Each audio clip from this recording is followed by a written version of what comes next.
Alrighty everyone, welcome back to Let's Scrap, brought to you by Backchat Studios here. Super pumped for today's episode. We have a UFC fighter joining us today.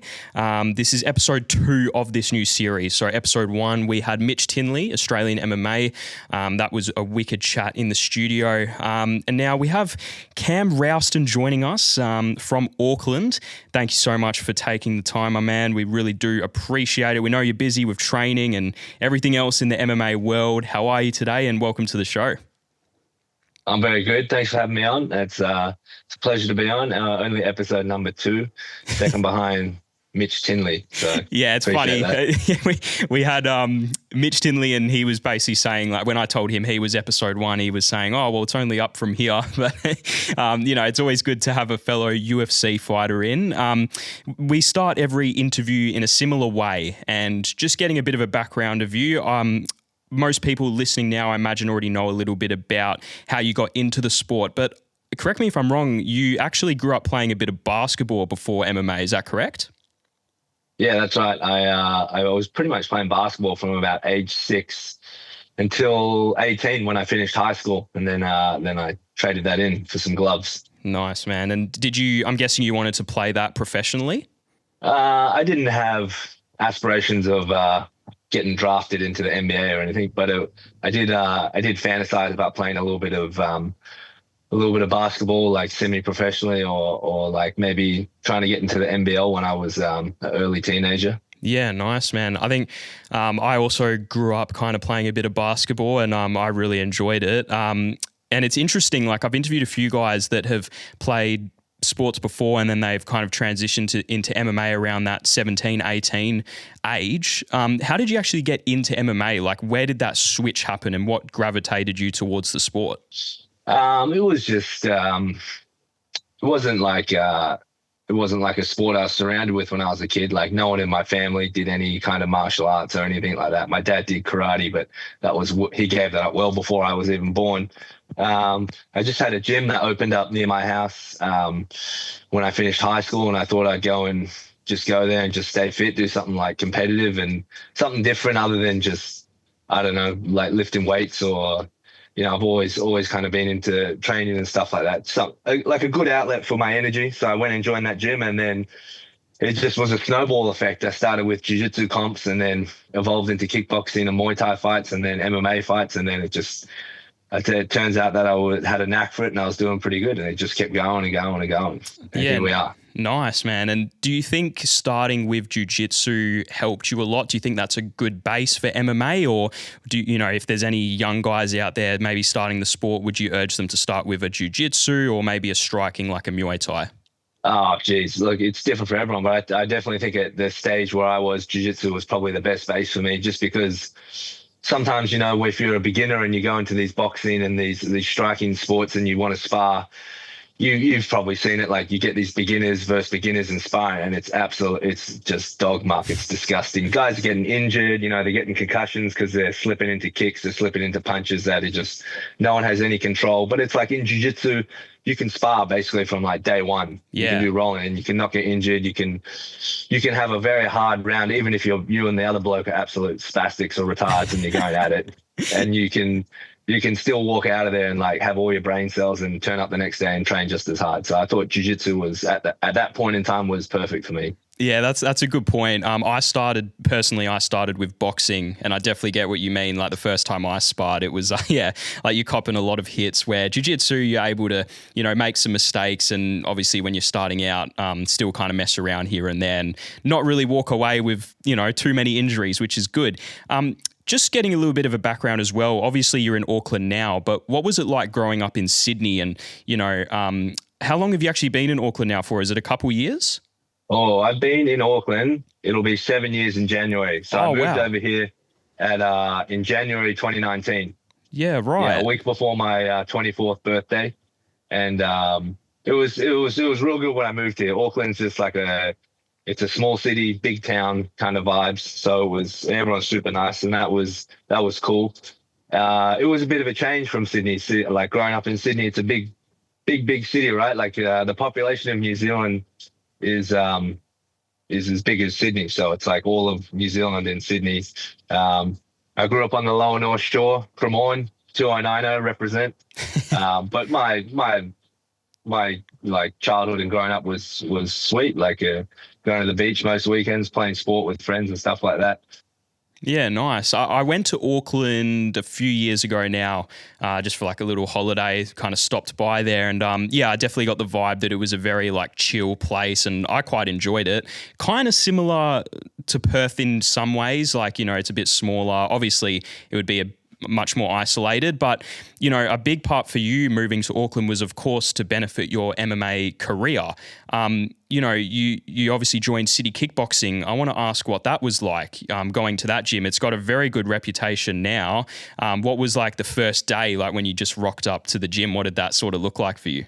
Oh boy, I wasn't quite like the first day. I don't really remember the first day when I turned up, but I remember the first sparring session. That was only like 3 or 4 days into my stint there. And that was, I swear to God, there was a line going out the door for people getting ready to spar me. Oh my Brad God. Riddell, you had Israel. Hey, guys coming up to me as soon as the round is finished, they tap me on the shoulder and they go, we're sparring next. So all you can say is, yep. Like Brad Riddell, Israel, Carlos, Brogan Anderson. I had John Varkey, James Varkey, Fol Varkey as well. And it was just like being put through the washing machine for an hour and a half. It was my initiation. Like at most gyms, that's how it goes. And it's just like, it was, some of the hardest trainings. I think it was probably the hardest training I've ever had up to that point. I was like, what the fuck? Is it going to be like this every weekend? Yeah, wow. It's almost like, you know, they're testing you. They're trying to see if you really fit out for this. I think exactly, Dan Hooker would have been one as well. Did you spar him on that first sparring as well? Oh, it wasn't just the first sparring. It was like basically every sparring for like the next year after that.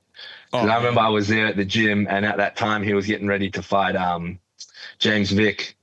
I think he was coming back to fight James Vick, so he needed a 6'4", and he's like, you're 6'4", I'll use you. I'm like, oh, all right. I mean, it's just I was just a heavy bag with legs for about 8 or 9 weeks. Oh man, it sounds tough, but you know, in a way, it's the best thing you can do for yourself to develop. You know, I think I heard you speak with Mitch Tinley on the Australian MMA podcast that it was a point where you realize you're not the best, you're not like even in the middle, like you're actually a guy in the gym there's guys around you that are at elite levels, which really helps you, you know, develop. I wanted to ask you what actually makes City Kickboxing so special though? Like, is it the team approach that you guys have? You know, it seems like such a great gym. What do you think makes it so special? I think it's special because we don't really have like a revolving door of people coming through. Like I've never trained at a gym in the States, but from what I've heard, hang on. The cat. Hang on, come on, get out of the way.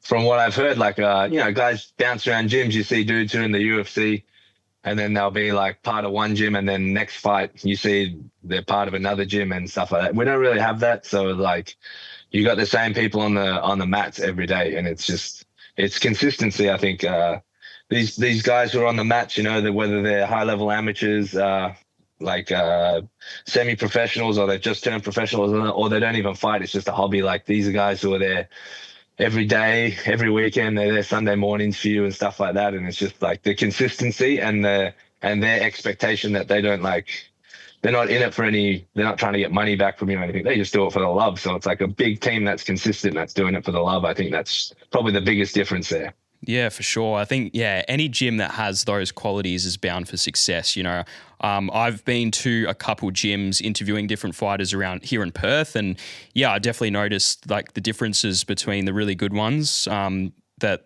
they're just like very, you know, team orientated and always helping each other out, whether you're an amateur or a semi-pro or a pro, just like you mentioned, which is really good. I wanted to ask you about Eternal MMA and the level of it. You know, here in Australia, I think Eternal is really growing and it's becoming quite an elite level for MMA. Of course, you've had one fight in the UFC and you fought in the Contender series a couple times, which we'll get to. But where do you think Eternal MMA matches up in terms of level? And do you think that it's a league that is really growing and the talent coming through is really, really impressive. Yeah, I think like the Eternal MMA is definitely the premier organization in this region for sure. Even if you compare it to the other leagues that you have in, say, Japan, Korea, China, just the talent that's coming out at the moment is quite good. It speaks for itself. Like, look at the guys who have been champions and that are in there. You got Quillen, Cody, JDM, who's a champion himself now. So I think just having like Eternal where they get all the best guys from the region and they make them fight each other. And then that's when you get the best guys out of there. It's like, even the guys who lose on Eternal, you can go and throw them in Contender Series and they're going to go and win fights. They're going to go and knock these guys out who are fighting on Contender Series. Like, it's even though like it's a small population around here, like, and not that many people fighting, like, it's still the best. Like, it's producing the best fighters on Eternal. Whereas, like, I don't really watch many of the local shows over in the States, but there's so many of them, so many people fighting. And some of those guys, man, they fucking suck. Like, some of those guys who are main eventing shows, who are fighting for titles and stuff like that, they just suck. Like, and if you got those guys who are fighting for titles over there versus the Eternal champions or Eternal title challengers, I think the boys on Eternal absolutely mop those guys up. Yeah, it's interesting. I think because Australia does have a smaller population compared to the States, of course, it's almost like it's quality over quantity in a way. Like, the guys, you're forced to fight on your Eternal and those leagues, where in the States, like you mentioned, because there's just so many, it's like fighters can kind of go through and, I don't know the best way to describe it, kind of like in boxing where you kind of, you just trying to get your record up maybe. Maybe that's what's happening in the States. I'm not really sure. But talking about Contender Series, I find this very, very inspiring, and I really was looking forward to talking to you about this, is you lost your first time around on the Contender Series. Of course, now you're in the UFC, and I'm sure you look back at the journey and you're like, wow, but what was your thought process after actually losing the first time around, and how did you stay motivated to actually be like, no, I'm going to go again and I'm going to make it to the UFC? Yeah, that thought process after losing the fight, it was like pretty positive. I still kept like quite a positive mindset because the loss was it's just one of those decisions where it's very obvious where the hole in your game is, because I got held down and out grappled. So it's an easy fix, I just had to go back and grapple a little bit more. And it's when the UFC sees a guy who loses a fight like that, they're more willing to give you a second chance. So I knew that if I went out there, made myself undeniable before the next season or round of selection, I was going to give myself like the best chance possible to get selected again. So that's what I had to do. I was like, right, if this is going to be my last ride, I'm just going to go until I can't do it anymore, till I can't walk, till I can't get out of the bed in the morning because I've trained so hard or I've done so many fights in like the next 12 months or whatever like that. So that was my mindset. I was like, this is probably going to be my last chance because I'm about to hit 30, and I know the UFC don't consider 30 years old to be a contender unless you're 206 pounds plus, you're a heavyweight. So I was like, fuck it, let's just go and just do it as to the death, basically. Yeah, all in, man. I love that. It's a great mentality. The second fight, of course, you won, first round TKO over Brandon Holmes. That was obviously got you into the UFC, and what a performance. How did it feel winning that, knowing, the grind that you had to go on to get back to the Contender Series, and also having, the supporters and family watch you finally get that win? It was a good feeling for sure. I'm not going to say it was like the best feeling in the world, because that was when I won my first ever fight. That was the best feeling in the world. But it was more like a feeling of what's the word I'm looking for? Just like relief. Yeah. Relief, I guess. Like okay, yeah, that was a lot of work and it paid off. Like, yeah, that's because I kind of been there in my head like a few times before the fight of getting signed and winning and like what it would feel like. So I guess it was nothing new to me. It was just a big sense of relief that I'd done it, and a lot of hard work justified. Awesome, man. And, it was a very quick turnaround, of course. It's, it's straight after you basically caught up to the UFC fight night here in Perth, which is where, of course, I'm interviewing you from. What was the preparation like for the Perth card? Because I think it was a 4-week turnaround or maybe less. I'm not 100% sure, but what did that preparation look like for you? It was about 5 weeks, 5 weeks of training. It was really good like that because I basically got a name like 4 days after. They were like, you're fighting this guy, you're fighting Petrosky. I was like, sweet. So then I just had to maintain my fitness, manage my load properly, and just game plan basically the whole time for 5 weeks. Like it was no new techniques or moves or any of this fancy stuff I had to learn and teach myself over the 5 weeks. It was stuff I already knew that my coaches game planned, like Brogan and Eugene and Andre and Mike. They were like, yep, you just need to be able to do this, and this. And then for 5 weeks, I just drilled it nonstop every day. And then that was it. Nice, man. And how did you actually, find Perth? Was it your first time coming here? It was the second time going to Perth. I enjoyed Perth. It was they treated us really well there. All the boys from CKB who went over there. Yeah, Perth was a lot of fun. I really enjoyed it. I think it's one of the best cities in Australia, apart from Sydney, obviously. Way better than Melbourne. I'm going to say that. Perth, way better than Melbourne. Melbourne's down here. Perth is up here. That's what I love to hear. Obviously I've lived here my whole life and I absolutely love it. And yeah, I feel like Perth cops a bit of hate from other places in Australia for, there's nothing to do here, but having someone finally say that it's better than Melbourne is very refreshing. So I love to hear that. Now, obviously talking about the fight, it was a first round submission. And I was actually there. That was the first ever UFC event I've been to live.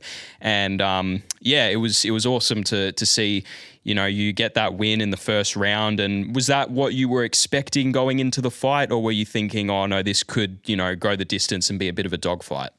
Always prepare for the worst, hope for the best, I was fully prepared for a dogfight. And in my mind, I was like geeing myself up in the back, like, okay, it's going to be a dogfight. Like get a good warm up in, get the lungs warm, get the blood flowing in the limbs. Cause it's like, there's going to be a lot of lactic acid.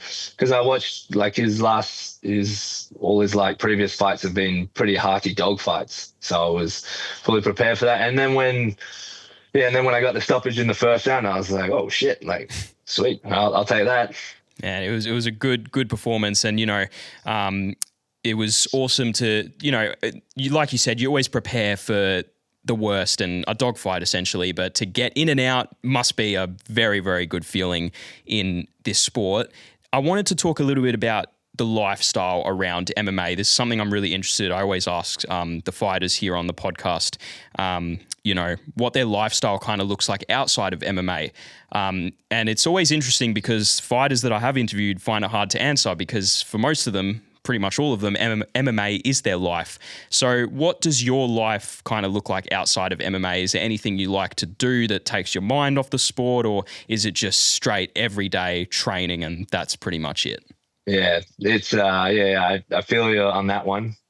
With the other fighters that you've interviewed saying that there's not much else. I agree with that. Like, if you stay busy throughout the year and you don't have injuries, like it's an all-consuming lifestyle. It's training twice a day, whether that's like red zone training or just like keeping yourself busy with drilling and techniques. But I have taken a few weeks off. I was going into the gym, but like I wasn't working myself to death. And in between the sessions, I was like, well, what am I going to do with my time? So I've been jamming a lot of Xbox. I play a lot with my cousins who live in Sydney and my brother. We all jump online and we play with each other, which is cool. We're playing the new Gears of War Reloaded, which is it's all right. It's not too bad. I mean, like Microsoft could pick up their game a little bit. Yeah.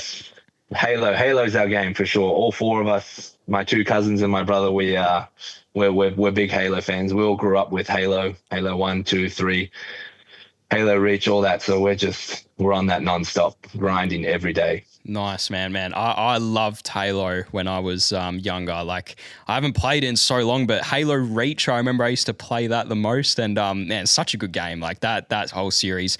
I'm now a PlayStation man, so no longer on the Xbox. But I'll switch sides. But I guess it's a good way for you to obviously stay connected with your mates and your family over in Sydney.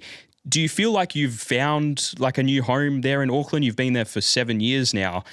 Do you feel like you're going to go back to Sydney, or are you like, no, like you really enjoy Auckland? I haven't made that decision yet. All my family lives in Sydney, so I do love my family and I love to go and see them. But I also have like a very tight community here and a family as well here in the gym. So it's I don't know, seeing as I plan on fighting for a little bit longer now, so I'm definitely going to be here for a few more years. Yeah, or a little bit longer. Who knows? Who knows? For sure. And talking about longevity, especially in this sport, you are now 30 years old. How long do you want to stay in this sport for? Because especially in the UFC, you see a lot of guys, once they kind of hit that 33, 34 range, that's kind of when they might call it. It's a little bit different for you, of course, because you're very fresh to the UFC. Have you given that any thought, how long you want to stay in the sport for? Just depends how long it takes to win a world title, really. Just got to keep the body going until you get the world title. Love that, man. Yeah, that's good. Well, talking about some future goals, it's rumored that UFC Sydney 2026 February could be happening. I'm guessing that's something that you are going to be aiming for, especially making that return to your hometown and fighting in front of your home. Is that something that you really want to aim for? Oh, I would love that. That would be a dream, fighting in my hometown. Only my second fight in the UFC, and I already get to go and fight in front of a home crowd. Like, that's not many other fighters get to do that aren't in the United States, So yeah. I would love for that to happen. Yeah, for sure. I'm super excited. I think that has the potential to be a great Australian card with some really good names on there. So it's going to be good. And I just want to wrap up by asking a bit of some future goals as well for you after the sport. Obviously, your focus now is to get that world title and to, progress your career as much as possible in the UFC. But do you have any aspirations to be a coach? Because I understand that you've done some coaching on the Alter program, and the Alter program is something that's quite, talked about quite a bit here in Perth, actually, and obviously all places around the world. Is that something that, you really want to be a coach further down the line in your career? Oh, I don't know if I want to coach professional UFC fighters. Like, I look at how much work goes in with the coaches at the gym. And I've thought about that, and I've gone, man, that's like they're putting in more hours on the mats than the professional fighters here. Wow. So I was like, do I want to do that? That would be pretty cool. But then, you're gonna burn out.